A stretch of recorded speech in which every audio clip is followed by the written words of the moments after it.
Dober večer vsem skupaj. Lepo pozdravljeni na 8 skeptikih v pubu.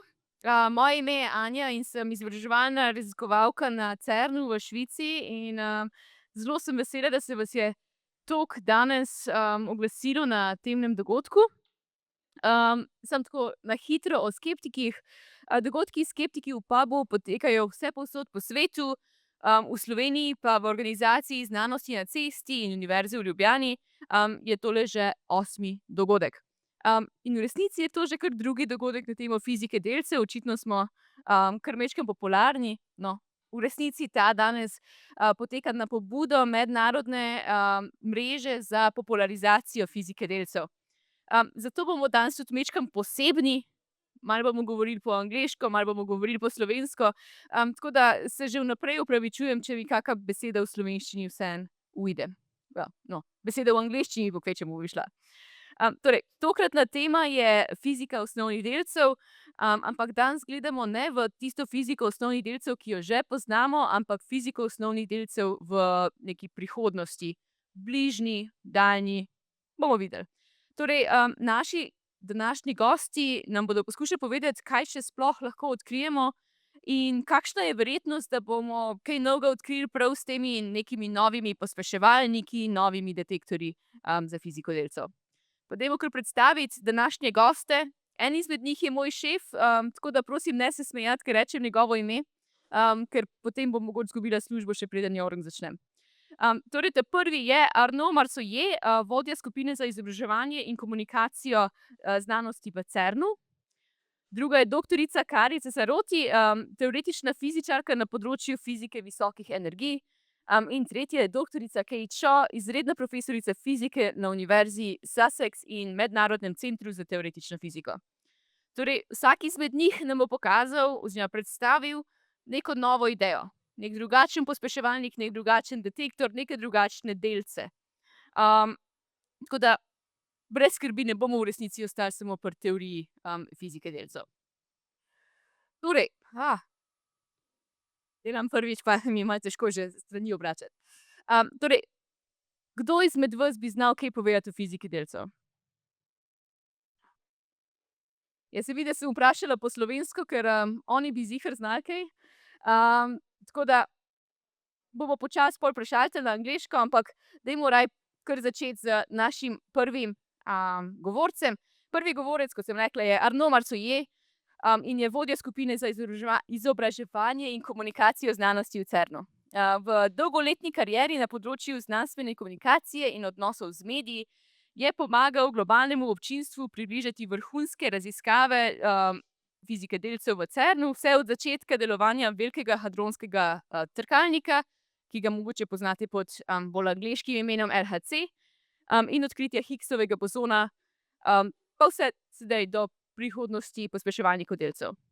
V preteklosti je delal tudi za francoski CNRS ter kot višji strokovnjak za komunikacijo pri Evropski vesoljski agenciji ESA, kjer je med drugim sodeloval pri komunikaciji ob izstrelitvi teleskopa James Webb. Zdaj pa, da bo on tudi kaj razumel, pa da lahko še njega kaj vprašam, bom pa res prešaltala na angleščino. So Arnaud, could you please join me?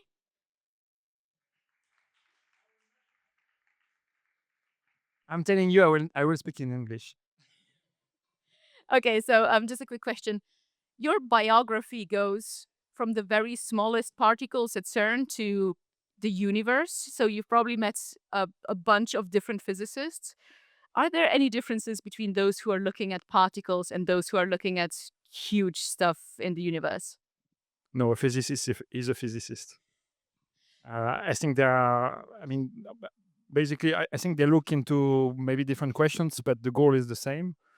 And the approach to things is quite similar. So if you talk to them, you will not understand what they tell you, and they will go into details that you will be lost immediately. But now maybe a bit more challenging question. Which one do you prefer to communicate? The particle physics or the astrophysics? Well, I didn't do a lot of astrophysics, but it's clear, any communicator will tell that, of course, Astrophysics is easier because you have the nice images, which you don't have with particle physics. And actually, astrophysicists sometimes say that particle physics, they store the images and the stories that is from them. Okay, that's a good answer, I think. Well, I will not keep you at the astrophysics for too long. Let's go into the future of particle physics. The floor is yours. Thank you. Well, there is a bit of astrophysics still in there because we cannot disconnect things fully. So I think I did not understand anything, but I think I was introduced, so I will not go into the details about me. So yeah, I work at CERN, which is the biggest lab for particle physics in the world. And yeah, I wanted to just start with a map just to present what it is. So for those who've been in Geneva, maybe you recognize, you have here the Lake Geneva.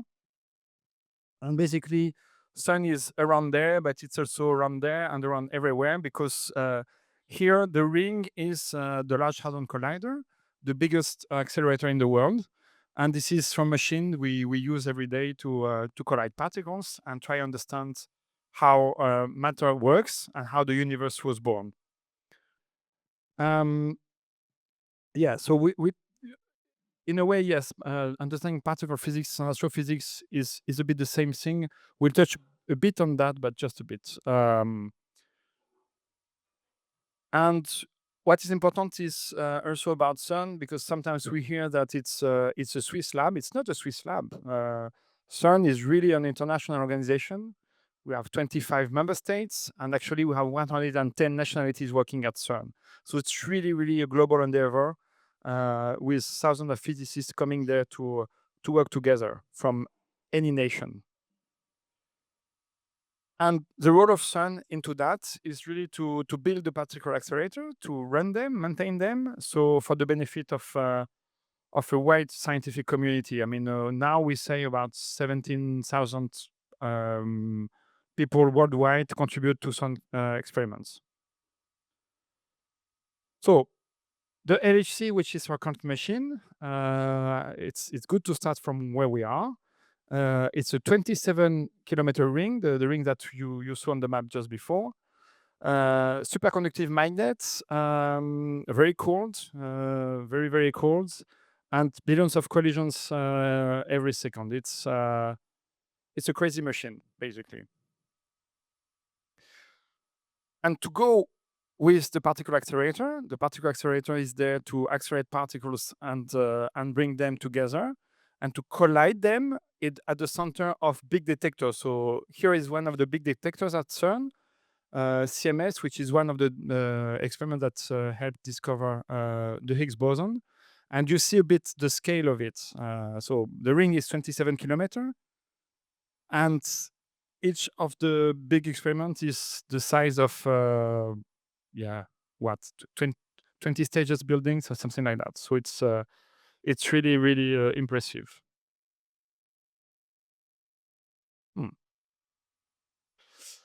Okay, so this is where we talk about a bit about particle physics and astrophysics. We'll go a bit again.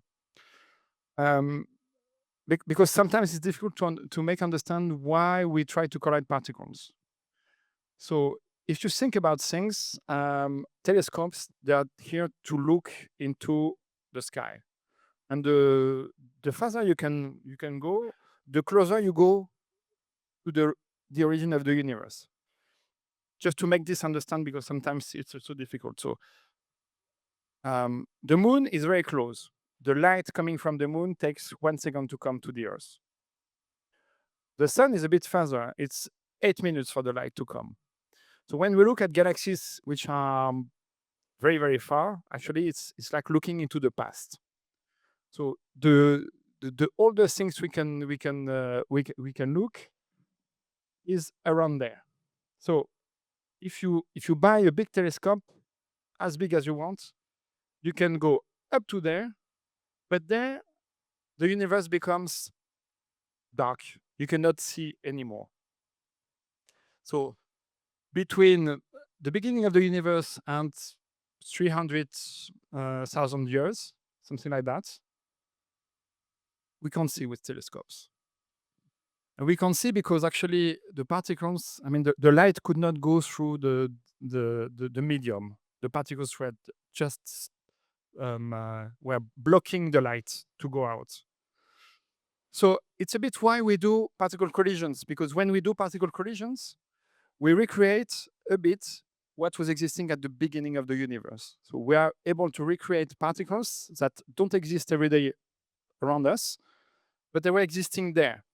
So in a way, when we create these particles and we can look at them and we can study them, it's like having a telescope looking into that part about the processes that are happening there.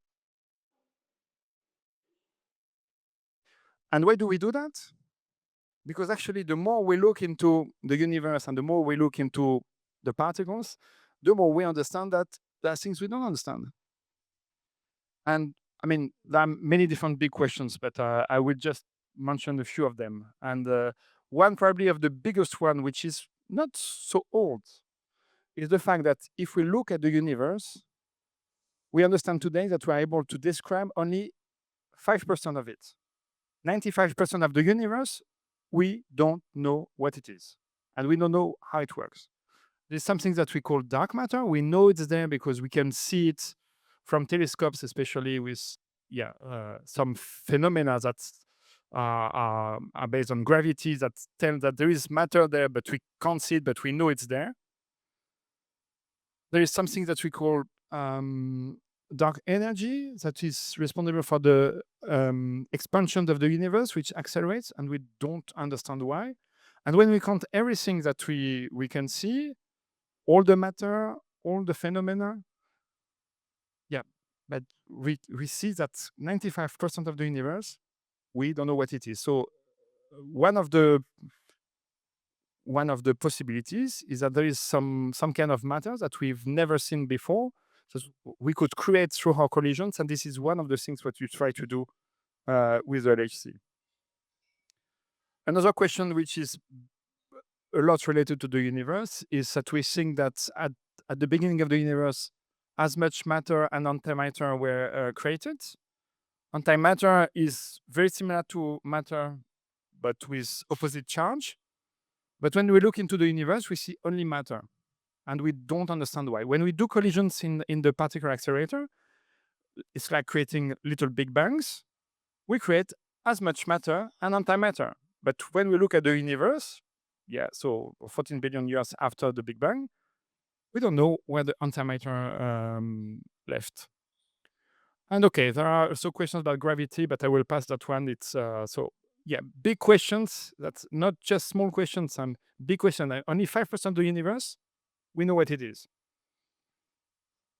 So we do collisions. So this is just to show what a collision looks like.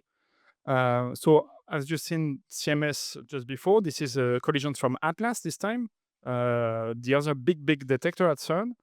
And so at the center of the detector, which is like a big 3D camera, we have the collisions. And then the detector is recording all the tracks of all the particles. And with computers, we're able to redraw what happened in the collision. And this is where we can really study the different behaviors of the particles between themselves. And this is how we really study the processes that are happening at very small scales. So, what do you know about particles? Do you know some names of particles you could mention? So, you know that we have matter. Atoms are probably known to all of you. Then proton, quarks. Do you know other particles? Anybody? Huh? Leptons, okay.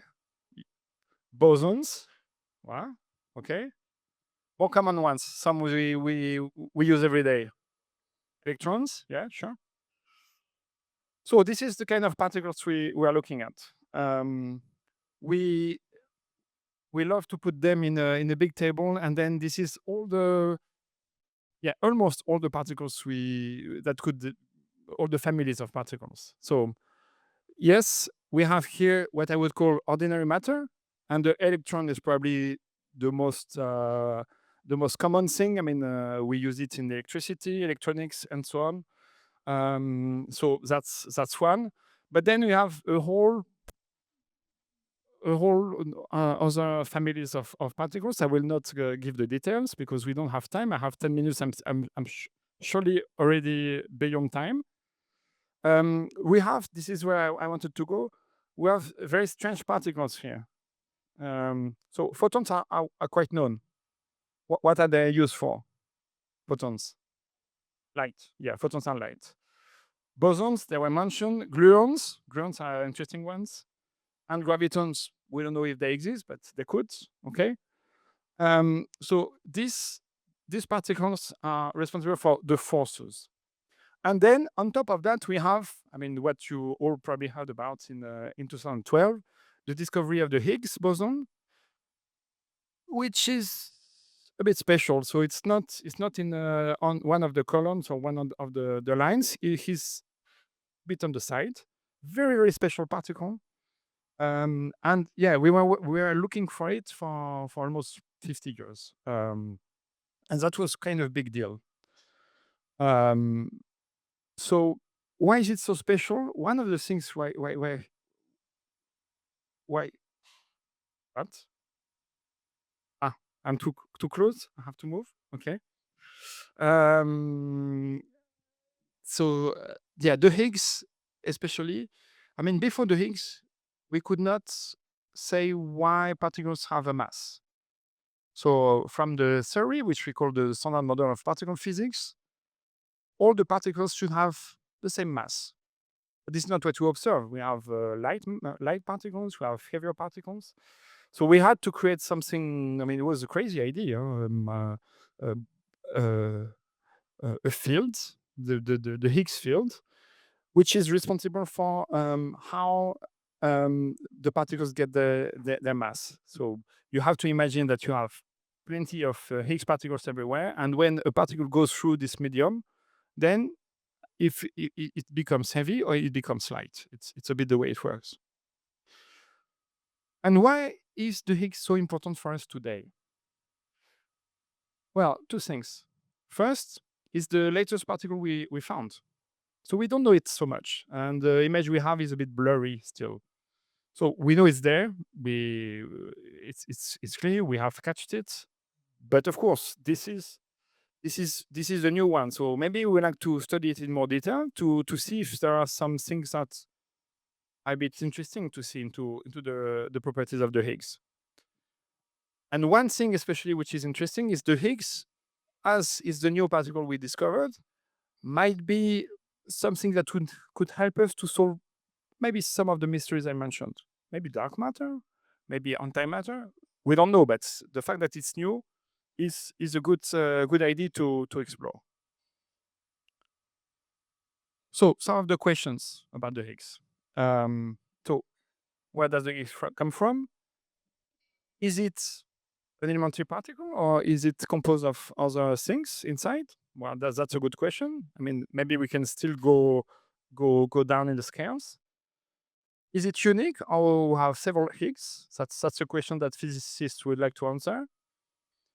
And does it interact to other particles? And for instance, could it be that through interactions of the Higgs with something we've never seen before, we could discover something like dark matter particles?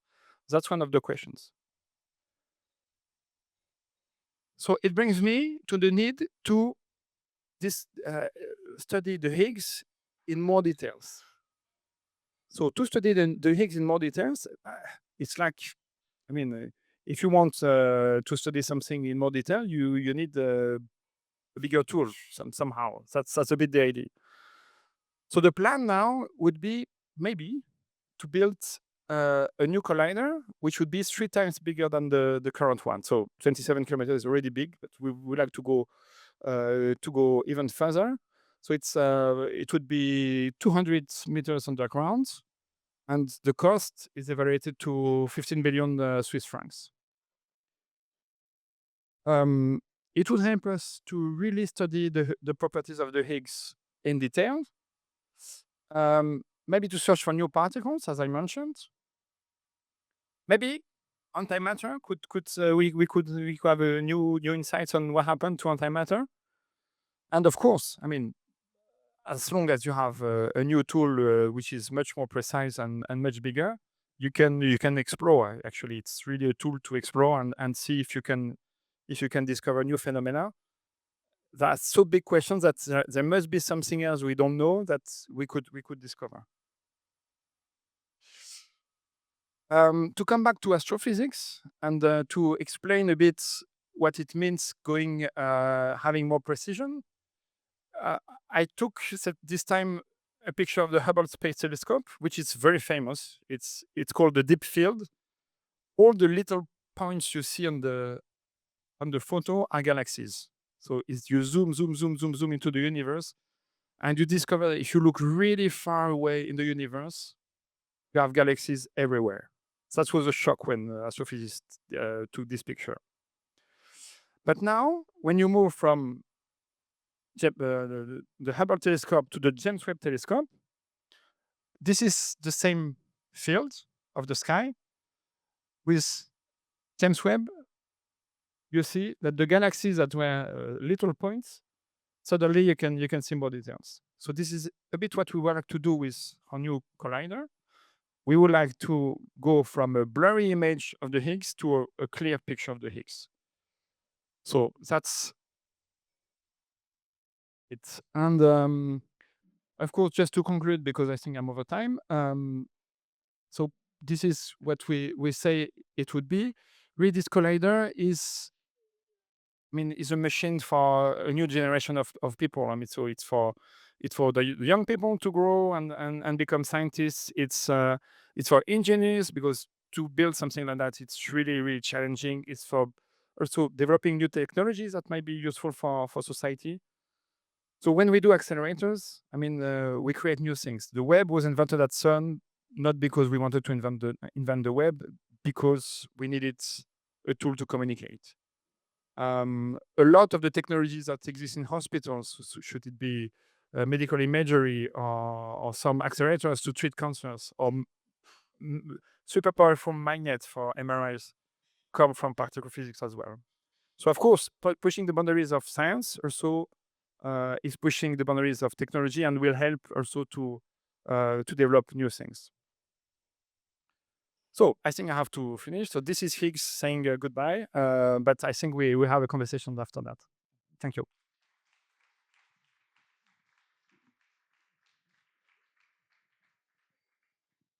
Yeah, thank you so much. The next thing is I'm gonna ask them if they have any questions. So yeah, I would like you to stay. Imamo kako vprašanje, lahko v slovenščini, lahko v angleščini, oni bodo razumeli samo v angleščini, sam se znamo prevesti. When is the due date for the completion of the next accelerator? The timeline, you mean? Yeah. Yeah. So it's not an approved project yet. We hope to have the approval for the project in 28. And if we get the green light to go for it, it means we would start digging the tunnel in 33, and we would start the machines in 45, something like that, at the earliest, because so it's it's a 20-30 years project. Yeah. Okay. Yeah. Okay, so as far as I understand, the LHC was supposed to observe Higgs and its successes, and then FCC will be for precision. But then we're also missing the observation of graviton. So what kind of machine should I think of in order to detect the graviton? Oh, I think it's a question for you. I'm not a physicist, so what is the? I'm not sure we know the machine we would need to discover the graviton. Do you have an idea? Do you have an idea? Gravitons? How we would catch that? That's not a collider physics problem. I'm so sorry. No, gravitons. The way that we would discover gravitons is really not through collider experiments. It's going to be through things observed on much bigger scales where we can see smaller phenomena. So it's a question much more for astronomy, astrophysics than something we can do. The energy scales are just way too high for what we can be able Well, to I know. achieve by like 10 to the 20 order, like 20 orders of magnitude too high. So this is 3 orders of magnitude. We're off by another 17. It's a bit why when I mentioned gravitons, I kept it on the on the side. Thank you. Okay, then thank you so much for this.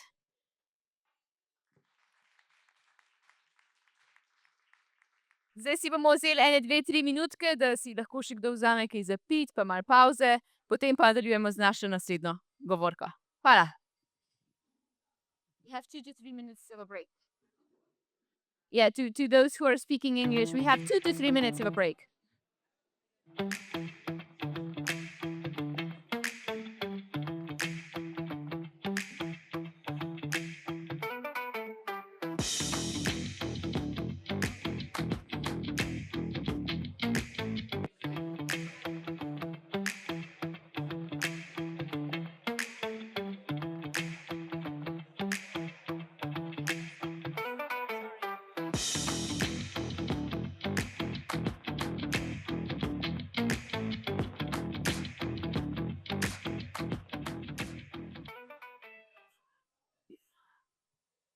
Okej, kot smo videli v prvem delu, nas lahko prihodnost kar precej zanima in kar precej stvari lahko opazimo že na modernih idejah. Veliki pospeševalniki, velike številke, velike sanje. No, z naslednjo govorko bodo pa te sanje postale še majčkeno bolj sanjave. Saj tokrat pa ne bomo več govorili o nečem, kjer imamo že plane, pa kjer imamo že denar zamišljen vsaj, pa kjer dejansko že komuniciramo, kdaj se bo kaj zgradilo. Saj naša naslednja govorka, Cari Cesarotti, bo govorila pa o mionskih pospeševalnikih. Pa zdaj čisto hitro še o njej. Torej, doktorica Cari Cesarotti je čez dan teoretična fizičarka na področju fizike visokih energij, v prostem času pa ilustratorka, slikarka. Njeno raziskovalno delo je usmerjeno v razvoj teorij in modelov novih delcev ter sil, ki bi jih lahko zaznali v trkalnikih delcev. Prihaja iz ZDA, doktorirala je na univerzi Harvard, nato pa je nadaljevala podoktorsko raziskovalno delo na MIT. Lani se je pridružila teoretični skupini v CERN-u, poleg svojega teoretičnega dela je pa močna zagovornica naslednje generacije trkalnikov delcev, predvsem mionskih trkalnikov. Ko se ne ukvarja s fiziko ali pa ustvarja, pa rada vozi svoje zložljivo kolo, vrtnari na balkonu ali eksperimentira s 3D tiskalnikom. So, Cari, you mentioned that you like using a 3D printer. Do you think we could 3D print a particle accelerator? It's theoretically possible when you stretch. So I'm a theorist, so everything's theoretically possible. If you stretch the definition of 3D printing, one day maybe we'll be able to 3D print magnets, but for now I don't think plastic is very superconducting. That's a fair point. That's a fair point. But you also you went back to the theoretical to being a theoretical physicist, and I have to ask this. You're a theoretical physicist proposing experiments. How does that even work? Like, aren't you supposed to be in a different world? Fair. So that's an excellent point. And in particle physics, often we do think of this as two very separate ideas, but really, who better to inform what we should go look for except for the people that calculate what there is to look for, right? So experiment world, oops, that's gone. In the experiment world, they do a great job understanding what the limits are and how we can build and how we can actualize these experiments. There's so much chaos happening around me. And the theorists, our job is to understand what's possible on the physics side. So we give the vision, the experimentalists pull it through, and we all work together to understand what physics we can do with it. Okay, so collaboration all the way. Always. Okay, good. Well, I will not keep you talking to me. Let's hear about muon colliders. And Arnaud, if you want to move back, you can. All right. So thank you to my lovely colleague for giving such a nice introduction about the LHC and collider physics in general. So I want to talk about one of the wackier ideas we have. Arnaud finished his talk with a nice introduction of a future project called the Future Circular Collider. Hopefully one day it'll be the current circular collider. But let me tell you about another idea we have that's completely new from what we've done so far, which is the muon collider. So of course the question that you should all have when someone proposes an experiment is, what do we want to do with this, right? And the goal that we have is we want to go where we haven't gone before. We want to do something completely new in the realm of particle physics, and that is both on the technological side and the reach of the high energy that we hope to achieve. So like you can think about in the past talk, going further back in the universe with these high energies, right? So why should this be our goal? Well, in particle physics, the goal that we want to have is we want to understand the most fundamental building blocks of the universe. And we call the things that we found and put together and understand the forces of the Standard Model, which is our catalog of known particles and forces. So the way that we've discovered this is basically a lot through collider physics. And what we've seen is that this is not doing anything. All right. Let me just point. So as we've gone through time, we've built higher and higher energy machines. And as we build these machines, as we always learn something new about the universe. Okay? So as we've built these machines, we've been able to discover this third generation, so things that are much heavier than the particles that we experience in our daily life. We've seen what we call the gauge bosons, the particles that mediate the forces that hold atoms together and things like that. And recently at the LHC, we've even discovered the Higgs boson, which we suspect is the particle that gives all the other particles mass. And this has always been achieved through increasing the collider energy. Okay, so what's the problem that we have with particle physics today? The problem is that even though we have a wonderful standard model that's extremely consistent with the things we've seen, it can't explain everything that we've seen in the universe. So at best, our fundamental theory of nature is inconsistent or is unsatisfying, and at worst, it's just strictly inconsistent. Right? And to give you a sense of what some of these problems are, we can think about them as sort of abstract to concrete. So very abstractly, if this is our standard model, why? Why does it have this shape? Why does it have this categories? What gives it this structure? Right? We can think about more empirical things. Maybe you've heard of neutrino masses. This was a Nobel Prize a few years ago. We don't have a theoretical reason why neutrinos should have mass. And as you also just heard about, what is dark matter? There's all this stuff in the universe we don't understand. All of these are big questions that really signal that there's something fundamental we don't yet understand. Right? And so if we think about how to do science, a lot of times we want to imagine just someone in a lab coat going to a microscope and just looking at a slide. And maybe that's what we should do in particle physics too. Maybe we should just go to those high energies where we haven't yet been able to explore and just see what's out there. Because maybe that's all we need to do to understand the next motivation for the theories we should build. So, we just heard about these nice machines. We talked about colliding protons at the LHC. We talked about the possibility of higher energy electrons at future colliders. Why should we collide muons? And the reason is that muons are really the best of both worlds. Muons provide insight that we would get both from electrons and protons. So we get the precision of electrons, that resolution of the image, and we get the energy of protons, meaning we get that further back picture in the history of our universe. So why should this be true, right? So what we've done so far is we accelerate matter and antimatter. So antimatter and dark matter are very different things. Dark matter is something that we know exists but don't know the particle content. Antimatter is something we can produce in the lab. So we have very good control over antimatter, and it's just the same as regular matter, but with the opposite charge. So what we do at the LHC is we collide protons and protons. Before, we've collided protons and antiprotons, and before that, we've even collided electrons and anti-electrons. Right? So with the electrons, these are very clean, nice particles. They're just the particle itself. They only carry their energy and their mass, and there's nothing else going on except the one electron. At higher energies, that becomes less true, but ask me about that after a second spritz. Okay? So what's nice about this is that you know what comes in, so you can understand very well what comes out. And at collisions, when you have billions of particles coming out of your collisions and detector all the time, having a clean starting space is very useful. The problem with electrons is that they can't go much faster than what we've been able to accelerate them before, because as you accelerate them more, they lose more energy, right? So this is called synchrotron radiation.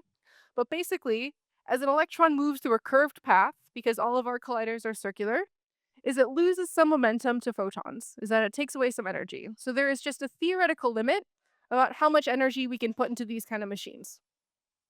For protons, you can see a proton is a bag of stuff. And that stuff, if you want to get technical, is called partons or gluons and other quarks. But basically, there's three main particles that you're colliding. So any one collision is only going to have a fraction of the total energy, as only two of these particles are going to collide with each other. But they suffer this a lot less because they're more massive. So they can be accelerated to much higher energies, and that's what we do at the LHC.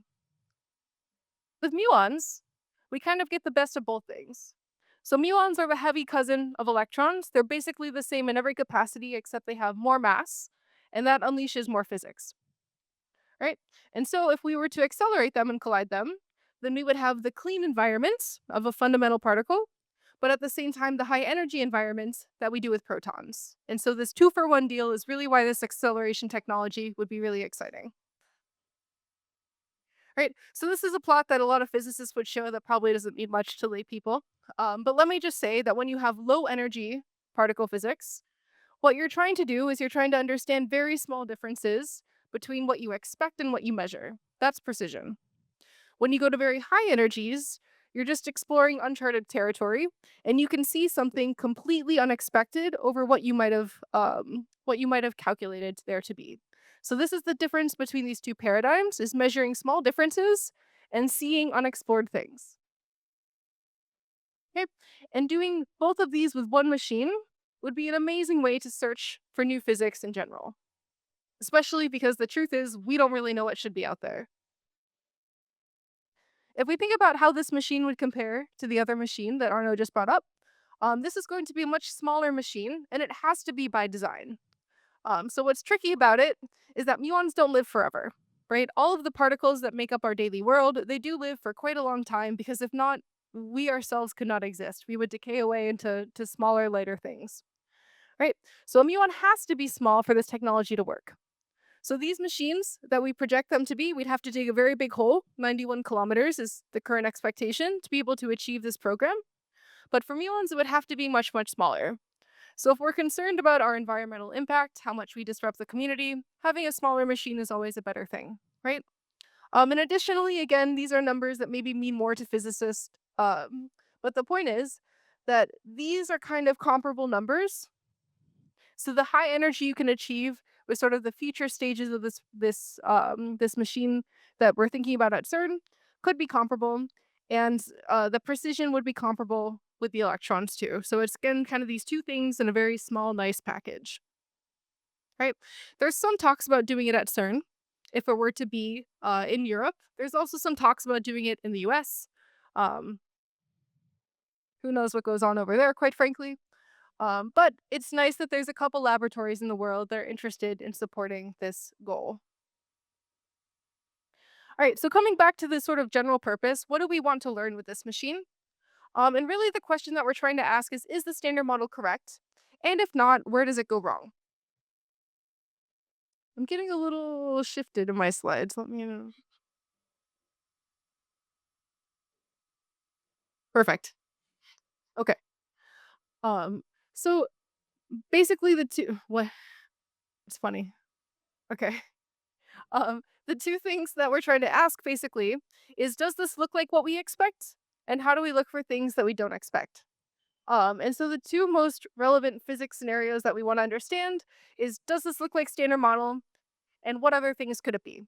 So the things that we know that we can study, the things that we know that we can learn at the muon collider, are usually relating to the Higgs boson. So ideally, we could be producing 10 million Higgs bosons, and that would be a lot to study and again get that precision picture with this muon collider.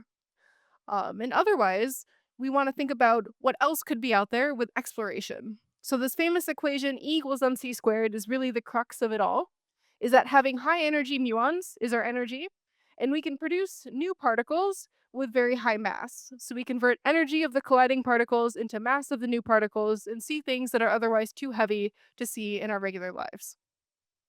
So let me go into this example for the Higgs a bit more because it's so important. The Higgs boson, the guard particle, as some people might call it, it's how we think mass is given to all the particles in the standard model. And thus far, everything is very consistent with our expectations. So the number that we like to measure is called the Higgs potential, and the Higgs potential is basically what tells us where the mass of these particles should be. And we think that the function that represents the Higgs potential should look something like this. But with our current measurements, it could look like any of these things. And I don't know about you, but if I'm pouring wine in a bottle, I want it to look like this and not like this. So the point is that we really want to be able to understand exactly what the shape is, because maybe it looks similar here, but if you go all the way out here in this function, it's very, very different, right? So only high energy at these machines can tell us the difference between all of these pictures. And that's what we want to achieve with these future colliders. So to give you a sense, with the current run at the LHC, these are the error bars. This black line is what we want, and this red line is anything that's possible. Okay, as we take more data with this next machine at CERN, these error bars shrink a little bit, and we know a little bit more certainly which potential it has to be. But then finally, at something high energy like the muon collider, now we can really constrain and see if this is consistent and really the thing that's giving our particles mass. So this is an amazing machine. Everyone should be excited. Why aren't we just building it? Well, we don't know how. So that's kind of a problem for experimentalists, not for me. Um, and the reason that it's hard is because muons decay, like I said before, and they decay within 2 microseconds, which is rather short for human life scales, right? And it's hard at every step of the accelerating process because particles decay. So if you have protons, protons live forever, who cares? But with muons, you have to make them and use them immediately. So making enough muons to accelerate is hard. All right, so let's say you've made them. Now you can't just have a cloud of muons, you have to have a tiny little bullet of muons. And so getting them into the muon shape of the bunch, we call that cooling. That's hard, and you lose a lot of muons there too. All right, now you have your bullet of muons. What are you going to do with it? You need to throw it around an accelerator that's 10 kilometers. How many particles do you lose over 10 kilometers? That's hard too. And finally, you go to collide them, but even as you're colliding them, they're decaying. So every step of this is so much harder because particles decay. But just because it's hard doesn't mean we shouldn't try. Okay, so what do we do now? Now is really the time to plan for the future. We know sort of the next steps of the LHC. We're very excited to get this data set and analyze it, but we also need to plan for these long-scale experiments. We should be investing in this new technology to be able to build a possible muon collider, and we should be using our time at the LHC to learn more about particle physics and analysis tools and detectors so we can go forward. But ultimately, I really suggest that we should be innovating to make this very mature scientific field survive. Because if we don't keep thinking about the next steps that's truly fundamentally new from what we've done before, is this really important field might completely disappear. So I leave you with the idea that let's collide muons.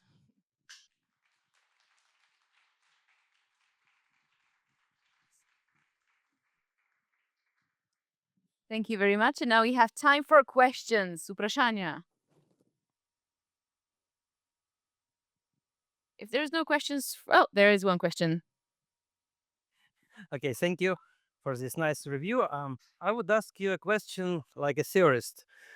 So you're talking about some machines, but still, a standard model looks unsatisfying because we don't have gravity there, and also going to higher intensities, the coupling strength does not take the same point in standard model. So my question for you is, we have some GUTs, we have string theories, and etc. Which model, from your point of view, will be a good opponent to standard model?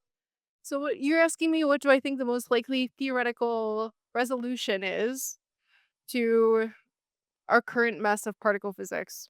Well, so far nothing we have done is inconsistent with our theory of gravity, except for the number of dimensions we think we live in and the lack of supersymmetry, so that's a bit difficult. But okay, there's what we call an effective field theory that's consistent. So I think I can't give you a nice concrete answer. I would love it if supersymmetry was real because it's just so nice, so elegant. But of course, mainly just eye candy for theorists. But I do think that the secrets that we have in the physics are pertaining to the Higgs boson, because truly the biggest mystery that connects to all these other questions you ask is why the Higgs boson has such a small mass. Because of this idea of same mechanisms suggest that it should be at a much higher energy scale than it is. So I think that the Higgs is hiding some secrets. If I had the answer for you, I would also have a Nobel Prize. So my solution is just we got to build the high energy, go take a peek, and then maybe I'll come back to you with some better ideas. Okay, any other question? Hello. Has there been any timetable done for muon collider, like when it should be started to be built or something? Yeah, so that's a great question, and I have a much less responsibility than Arnaud, and I get to answer this. So we have what's called a technically limited timescale, which is if we were to get a check from any government tomorrow and start working on it, we have an idea when it can start. So roughly what we think we need is we need 7 years of research and development to actually prove that we know how to build this to scale. And then on top of that, we need at least another 10 years to construct it. So ideally, if we had all of the money tomorrow and nothing went wrong unexpectedly, which is impossible, we could have it running in roughly 2045. A much more realistic projection is something like 2055. And then if we have the FCCEE, that timeline's probably pushed again. So I'd love to say 20 years, probably more like 30 at best. And what are the expectations? Any other over those that you already mentioned What are the expectations of pardon? of the muon collider?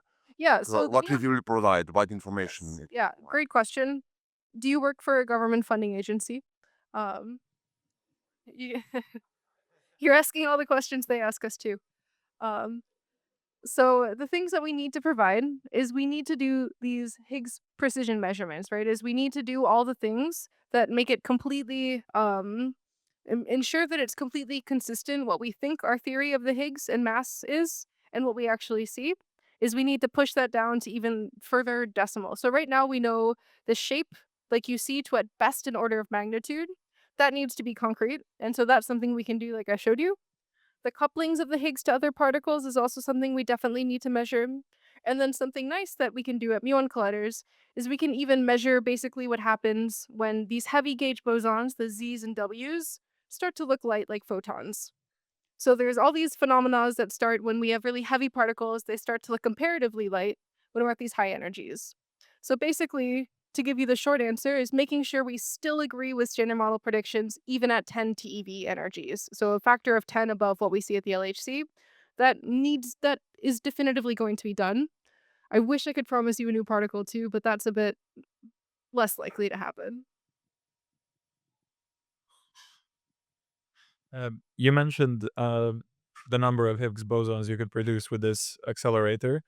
I believe it was 10,000. 10 million. Yeah, per year. That's 10 million integrated over the time that we would run. So likely over 5 to 10 years, we would produce that 10 million. Okay, thank you.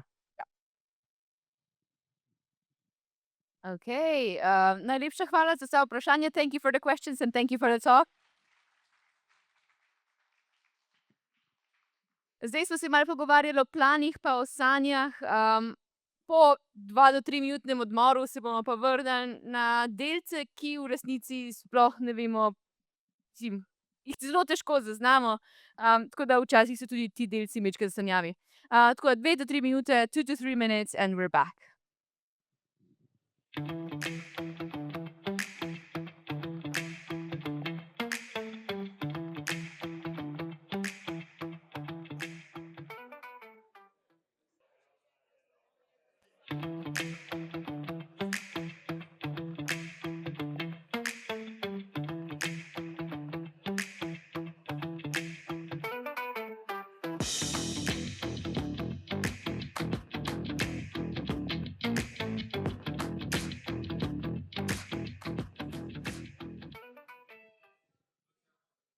Okej, torej spoznali smo že 2 različna predloga za pospeševalnike delcev v prihodnosti.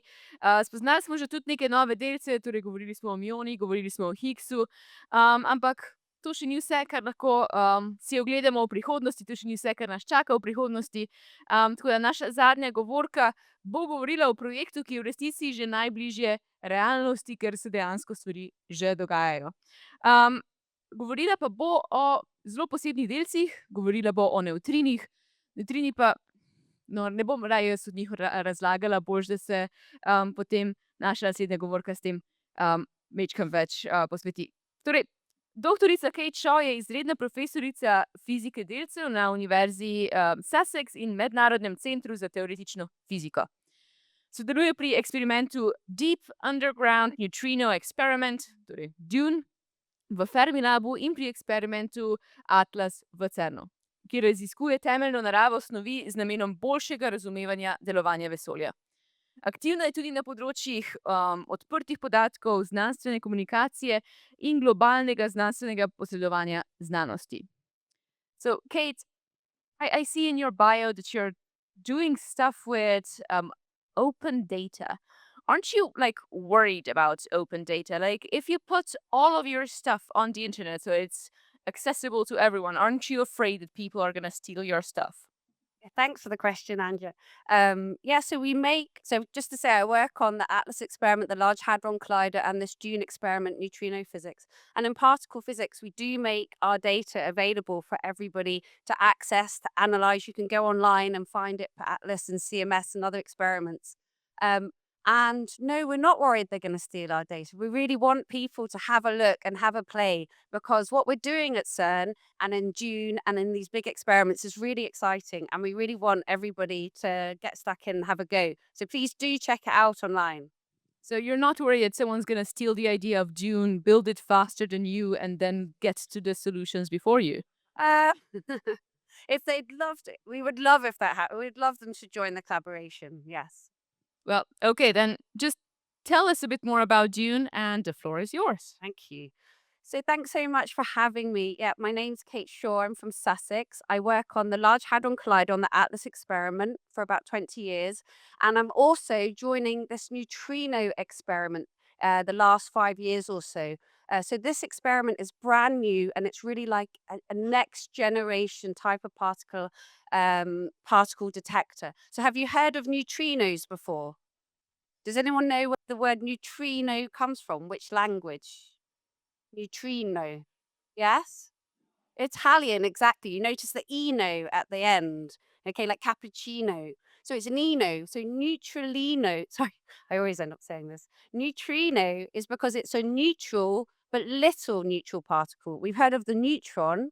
A neutrino is a tiny neutral particle. And it's fascinating. So we heard from Arnaud before about particle physics and all the fascinating particles, the top quark, the Higgs boson. But the neutrino is one of the most exciting particles in the Standard Model, because it's the one that does not behave. It has funny properties. It oscillates. It has different flavors. And so we need dedicated experiments to study just the neutrino, and we'll have a look at why. We move forward.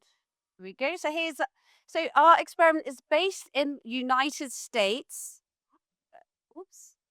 And this is Chicago, where there's Fermilab. So Fermilab is a bit like CERN, but it's based in the US. And it's going to be sending a beam of neutrinos about 1,300 kilometers underneath the Earth's crust. So that's 1,300 kilometers to another laboratory. So this is SURF, Sanford Lab. It's in South Dakota. Do you know where South Dakota is? Have you heard of Deadwood?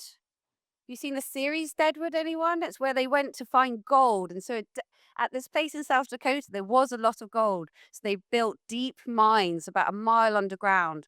And now all the gold's gone. What do they do with this mine? Well, it's perfect for neutrino experiments, also dark matter experiments. But I'm going to talk about neutrino experiments. So these neutrinos can come underground, and a mile underground, we build in these huge caverns detectors that can detect neutrinos. Why do we do it underground? Does anyone know? Why don't we do it on the Earth's surface? Does anyone know? Yes? What do you think? Just have a guess.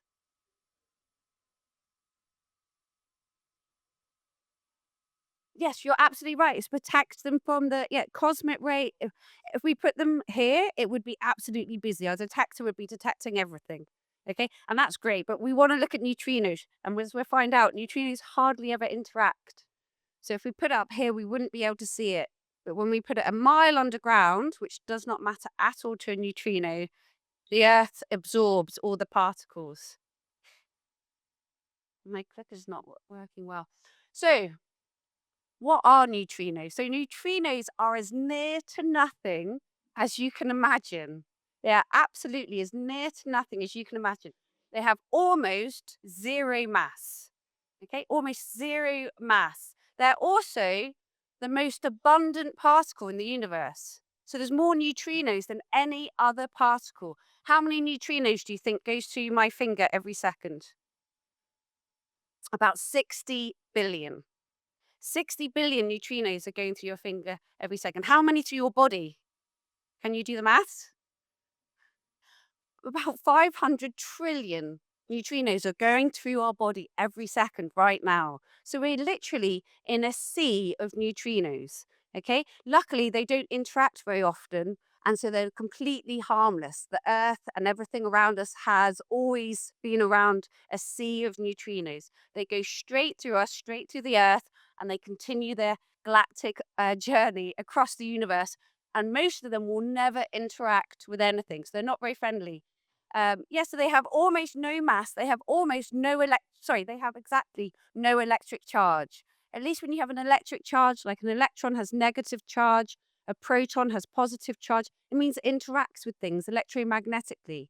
Okay? So it really has no electric charge, almost no mass, and it travels through solid rock. You can have miles of steel. In fact, I worked it out the other day how much steel, how much distance of steel would you need to interact or stop a neutrino beam completely? How much do you think? A meter, would that stop a neutrino beam?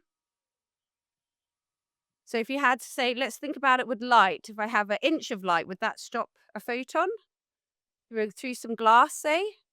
The photon would go straight through the glass. But if it was lead, it would absorb all of it.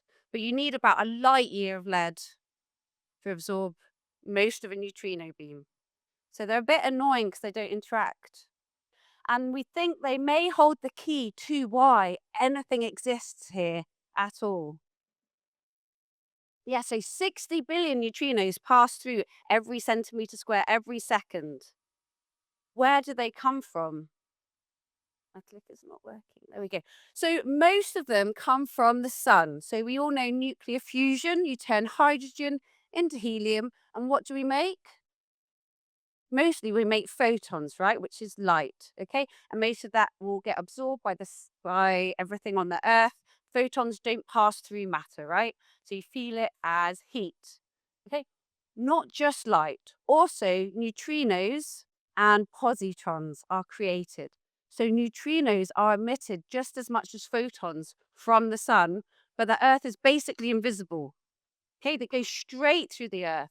So at nighttime, when you're asleep, neutrinos are coming straight through your bed and straight through you and again out to space. Okay, so the sun will get absorbed onto the Earth, but the neutrinos go straight through. So I'm going to ask you a mean question now. After being produced in the sun, so you've made a photon and you've made a neutrino, how long do they take to get to Earth? So how long do you think the photon takes to reach Earth? And how long for the neutrino? 8 minutes. So the neutrino from being produced does indeed take 8 minutes because it goes at the speed of light. The photon actually takes tens to hundreds of thousands of years. Yeah, that's why it was a mean question. You're absolutely right. When it comes out from the sun, it takes 8 minutes to travel. But photons, when they're created, because they interact with matter, they bounce around for literally 10 to hundreds of thousands of years before they manage to exit. Neutrinos don't have that problem. So by studying neutrinos from the sun, we can learn a lot about the sun. And that also means for supernovae, exploding stars, we can learn exactly what happens because the neutrino comes out immediately, whereas photons bounce around a lot. Ah, yes. Oh, let me go right back one slide. So when they first put neutrino detectors down this gold mine in South Dakota to measure the number of neutrinos coming from the sun, and they could do the mathematics, so we knew how many neutrinos should be coming, we knew the mass of the sun, how big it is, we knew how many neutrinos should be detected. And when they detected them, they only found 1/3 of the number we expected. So can you think why that is? So at first, the experimentalist like me said to the theorist, you must have done your calculation wrong. You must have. We are good physicists. We have definitely measured this much, and it's 1/3 of what you've detected. And the theorist said to the experimentalist, no, we've done our calculations correctly. Okay, you must be measuring it wrong. It definitely should be this number, and you haven't done your calculations correct. It's wrong. So do you know why we only detected 1/3? Okay, now on the next slide. So the neutrinos come in 3 flavors. Okay, you can imagine them like ice cream, vanilla, chocolate, and strawberry. Okay, but we call these, if anyone remembers before how we talked about the leptons, they are all connected to a lepton. So neutrino we draw in the Greek letter nu, which is N, but it looks a bit like a V. And this is an electron neutrino. This is a muon neutrino, the Greek letter for M, and a tau neutrino, the Greek letter for tau. And the sun, and most things actually, emit electron neutrinos. But what is fantastic is when they travel from the sun towards us, they do a thing called oscillate. And we don't understand why or how that happens, but they change into each of these different flavors. So by the time they got to the Earth, only 1/3 were electron neutrinos, 1/3 muon neutrinos, and 1/3 tau neutrinos. And this is something we don't understand in particle physics. And one of the big questions we're trying to understand, why and how do neutrinos, it's like me throwing you an orange and you catch a banana. It doesn't make sense in our particle physics world. We don't understand why. Next slide. So just to say, where else do they come from? So we mentioned they come from the sun. They also come from us. This is a picture of me. No, it's a picture of a human being. Actually, let's start with bananas. So do you know that bananas emit neutrinos? Do you know how many neutrinos a banana emits every second? About 13. It's absolutely true. 13 neutrinos every second. Do you know why? Why do you eat bananas? What mineral have they got that's good for you? Potassium. So potassium is a type of particle, element, get there in the end, that decays and emits neutrinos. So this is about 13 neutrinos a second. Also avocados, potatoes, spinach, anything with potassium. What about human beings? Why do we emit neutrinos? Also potassium. It's just because of potassium, this one thing that we eat. And we emit 4,000 neutrinos every second. Okay, 4,000 every second is quite a lot, isn't it? They also come from nuclear reactors, supernovae, cosmic rays. But the majority that we emit, that come through our bodies are always going to be from our sun. Next slide, please. Okay, so why are they interesting? So neutrinos may answer a big question that Arnaud touched on before about matter and antimatter. We think it might explain why any of this is here at all. Okay, so let me tell you the story. Okay, if we rewind cosmic history and we look back to the beginning of the universe, matter and antimatter, okay, should have been created in equal amounts. Next slide. Okay, so the universe likes to be neutral. It can't just make one thing and not the other. The universe likes to balance. If it makes positive particles, it has to make negative particles. We can all imagine that, right? The universe likes to be neutral. Okay, if they come together, if they meet, what happens? A particle and antiparticle come together. What happens? They annihilate, which like they cancel out and turn into a photon. Okay, so if I met an antimatter Kate from an antimatter universe, we shook hands, we would be no more. Okay, so what does this mean about the universe? It means that the beginning of the universe, artist impression, there should have been an equal amounts of matter and antimatter, which would have met and everything would annihilate, but then nothing would be here. No planets, no stars, no you and me, no planets. There shouldn't be anything. But there is a lot of matter. So where has this imbalance come from? How is this possible? We are here. We do have the planets. We do have the stars. We never touch something and accidentally annihilate part of our hand. There's hardly any antimatter. The sun actually makes antimatter, positrons, quite a lot. You get some in cosmic rays, but it's a very, very, very small number. So we think at the beginning of the universe, there might have been a tiny imbalance. Okay, so we made 1 billion antimatter particles, but then we made 1,000,000,001 matter particle. Just that tiny difference, and all the billion and matter and antimatter annihilated and did turn into light, and we can see that light. We know that that happened, but that tiny imbalance has made up everything. So every single particle in your body and in stars and planets is a rare probability of us being that extra 1,000,000,001 particle. And we think neutrinos hold the answer for why that imbalance happened. Next slide. So for June, our deep underground neutrino experiment, we want to look at the difference between a neutrino beam and an antineutrino beam and see if we can see there's an imbalance. Do you see what we're trying to do?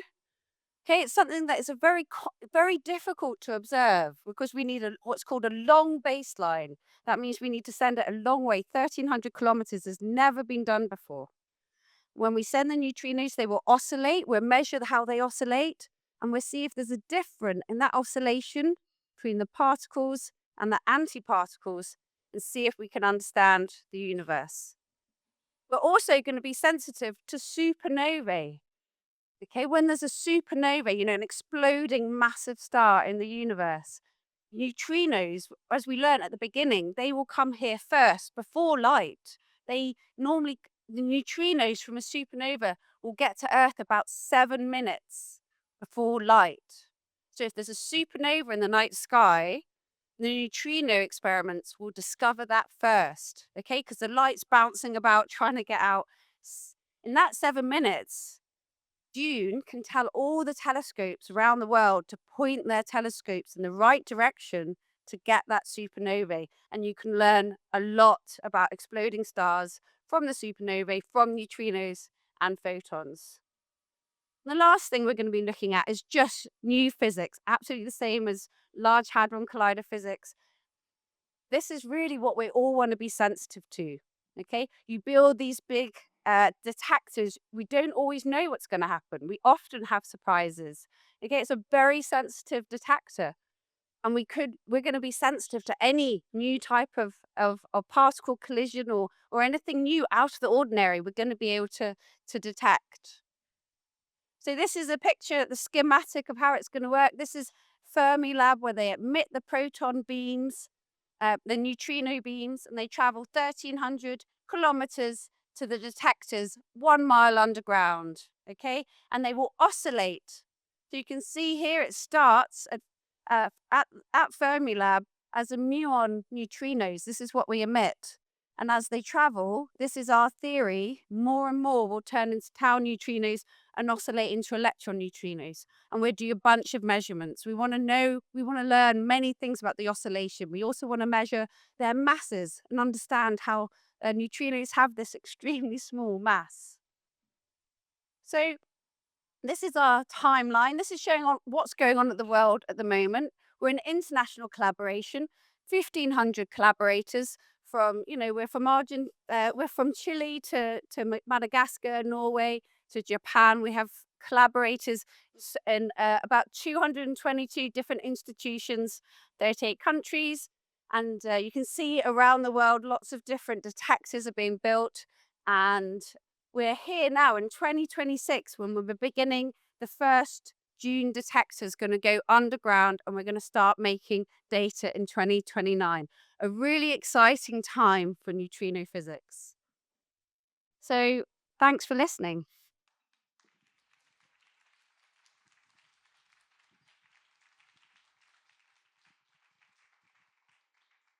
Thank you so much for this. And now it's time for some questions.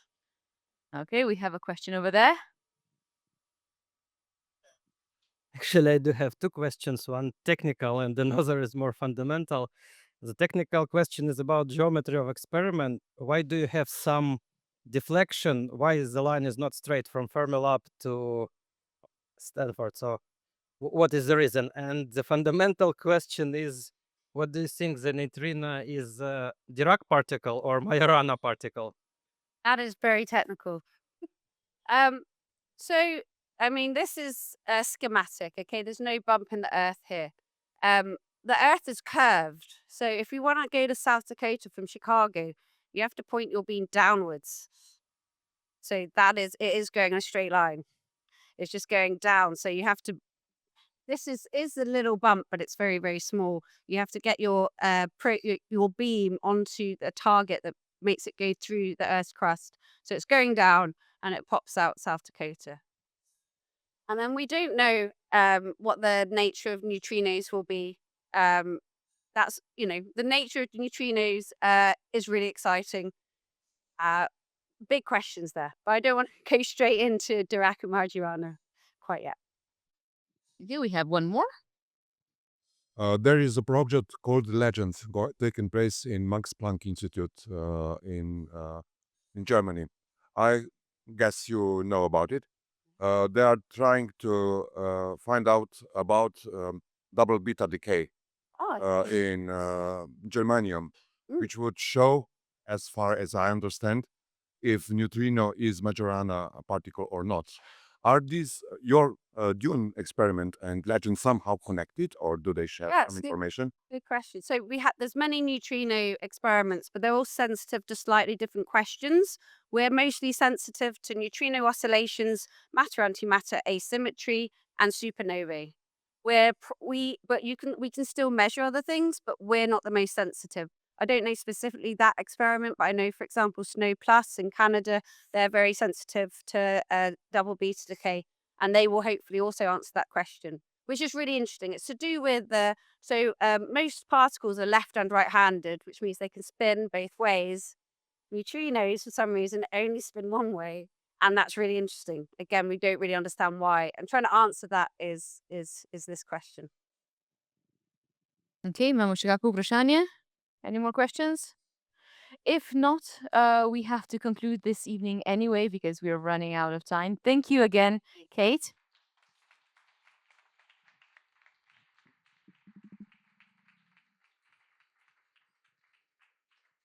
Jaz grem pa zdaj nazaj na slovenščino. Najlepša hvala vsem, da ste prišli sem. Še posebej velika zahvala Znanosti na cesti, da nas je tukaj gostila.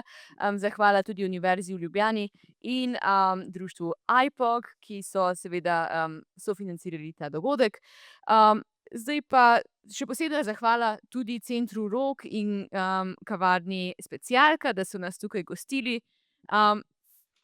Skeptiki se zdaj odpravljajo na poletne počitnice, vračamo se nazaj septembra, tako da vsem skupaj želimo en lep dopust ali pa eno lepo preživeto poletje. Najlepša hvala in se vidimo.